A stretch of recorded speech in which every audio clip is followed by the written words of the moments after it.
Olá, turma! Vamos começar nossa aula de ciências e vamos dar continuidade ao conteúdo que vimos na semana passada. Falaremos sobre a estrutura do universo. Então, na página 197, nós vamos começar falando sobre isso.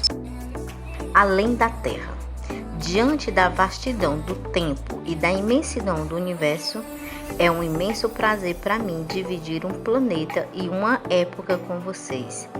Carl Sagan. Essa frase é do astrônomo, astrofísico, cosmólogo e escritor estadunidense Carl Sagan. Este cientista ficou famoso pela maneira simples que explicava conceitos complexos sobre o funcionamento do universo. Como vimos, os estudos iniciais sobre o universo se deram por observações de planetas, luas, cometas, entre outros corpos celestes que eram visualizados pelo ser humano no céu, seja a olho nu ou com auxílio de telescópio. Conforme novos estudos e novas tecnologias foram desenvolvidas, o ser humano pode cada vez mais descobrir detalhes sobre o sistema solar, bem como de outras partes do universo, muito além do sistema solar, incluindo outras estrelas, sistemas de planetas, galáxias, buracos negros, entre outros. O telescópio espacial Hubble, por exemplo, foi de grande auxílio nessa descoberta por meio de imagens que capturou. Os cientistas puderam estimar que o universo possui aproximadamente 13,7 bilhões de anos. Veja algumas dessas imagens obtidas nesse telescópio. E a partir de agora, iremos explorar alguns detalhes do universo, iniciando pelo sistema solar. Falaremos sobre o sistema solar. E o que é o sistema solar? Ele é formado por uma estrela, o Sol, bem como os planetas anões, luas e pequenos corpos celestes, como asteroides e cometas. Todos esses corpos celestes giram ao redor do Sol. O Sol é a estrela que emite luz e outras radiações. A atração gravitacional que o Sol exerce é a principal responsável por manter a trajetória dos corpos celestes do sistema solar ao seu redor. E os planetas? Eles são corpos celestes de formato aproximadamente esférico que orbitam ao redor do Sol e são dominantes em suas trajetórias. Ou seja, eles se encontram outros astros em sua órbita. No nosso sistema solar, existem 8 planetas, que são Mercúrio, Vênus, a Terra, Marte, Júpiter, Saturno, Urano e Netuno. E os planetas anões são os astros celestes que orbitam o Sol e possuem formato aproximadamente esférico, sendo menores que o Mercúrio, o menor planeta do sistema solar. Além disso, um planeta anão também pode ter outros astros em suas órbitas. Atualmente, considera-se 5 planetas anões do sistema solar, que é o Ceres, Plutão, Eris, Makemake e Haunian. Existem também satélites naturais, ou também conhecidos como as luas, que são astros que orbitam outros corpos do universo, como os planetas e os asteroides. A Terra possui apenas uma lua, porém existem centenas no nosso sistema solar. Existem também pequenos corpos do sistema solar, que são os cometas, meteoros, asteroides. Eles formam um grupo dos chamados pequeno corpo do sistema solar, na sigla de inglês SSBM. Asteroides são blocos de rocha que orbitam o Sol, menores que um planeta. Dezenas de milhares deles estão reunidos em um cinturão situado entre as órbitas de Marte e Júpiter e outro além da órbita de Netuno. Existem também os meteoroides, que são rochas menores que os asteroides, que vagam pelo sistema solar. Quando atingem a Terra, se incendeiam na atmosfera e passam a ser chamados de meteoro ou estrela cadente. Quando atingem o solo, recebe o nome de meteorito.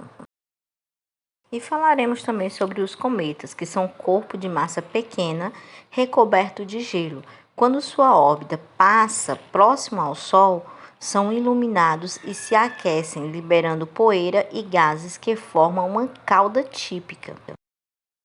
Nesta imagem, você observa o nosso sistema solar, com todos os seus planetas, o cinturão de asteroides, onde estão os satélites, os corpos celestes pequenos. E aí, neste quadro, você também tem o diâmetro dos planetas do nosso sistema solar. Falaremos agora sobre os planetas rochosos do Sistema Solar. Dos 8 planetas do Sistema Solar, Mercúrio, Vênus, Terra e Marte são chamados de rochosos ou telúridos. Os planetas rochosos estão mais próximos do Sol, são compostos de elementos químicos mais pesados, possuem um núcleo de ferro e níquel e possuem pouco ou nenhum satélite. Embora as condições ambientais dos 4 planetas rochosos sejam bem diferentes, as estruturas básicas deles apresentam algumas semelhanças. Quando se observa essa imagem, você consegue perceber essas semelhanças. A Terra é o 5º maior planeta do Sistema Solar, com diâmetro de 12.756 km. Ela possui aproximadamente 75% de sua superfície coberta de água, em sua grande maioria do estado líquido, e é envolvida por uma camada gasosa chamada atmosférica. As principais gases que formam a atmosfera terrestre são o nitrogênio e o oxigênio. A atmosfera da Terra promove o efeito estufa, permitindo que a Terra do planeta oscile entre um valor mínimo e máximo de aproximadamente menos 88 graus e 58 graus, sendo a média 15 graus. Sem o efeito estufa, a temperatura média da Terra seria de 18 graus abaixo de zero e não haveria água no estado líquido disponível, a não ser abaixo da grande camada de gelo. O período de rotação da Terra é de 24 horas aproximadamente, e sua rotação é cerca de 365 dias. A Terra é o 3º planeta do Sistema Solar em relação ao Sol. Ela se encontra a uma distância de cerca de 150 milhões de quilômetros do Sol. Essa medida foi definida pelo astrônomo e representante da Universidade de Astronomia. A Terra possui um satélite natural, que é a Lua, que se encontra a aproximadamente 384.400 quilômetros. Na página 201 tem esse texto logo ali. Aproximadamente 2 milênios atrás, Ptolomeu, o mesmo que propôs o modelo geocêntrico, havia estimado que o universo possui cerca de 130 milhões de quilômetros.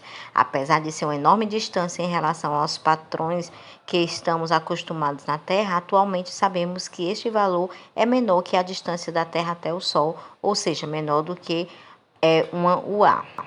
Atualmente, sabe-se que o raio do universo observado é cerca de 131 vezes 10 elevado a 20 km, ou seja, 870 milhões de unidades, ou 8,7 vezes 10 elevado a 14. Por causa das grandes dimensões do universo, os astrônomos criaram outra unidade de medida chamada de ano-luz. Essa unidade equivale à distância que a luz percorre no vácuo em um ano de viagem. A velocidade da luz no vácuo é de 300 mil km por segundo. Logo, um ano-luz é equivalente a cerca de 9,5 trilhões de quilômetros, ou seja, 63 mil UA. Então é isso, turma. Agora nós vamos ficar com a atividade. A atividade de hoje encontra-se na página 202, a primeira até a terceira, onde vocês vão ter aí um textozinho para ler, interpretar bem direitinho, tá? E só para não esquecer, eu vou repetir, tá? Você copia e resolve a atividade em seu caderno, tira uma foto bem legível e envia a atividade para mim. Vou ficar aguardando você. Um grande beijo e até nossa próxima aula. Tchau, turma!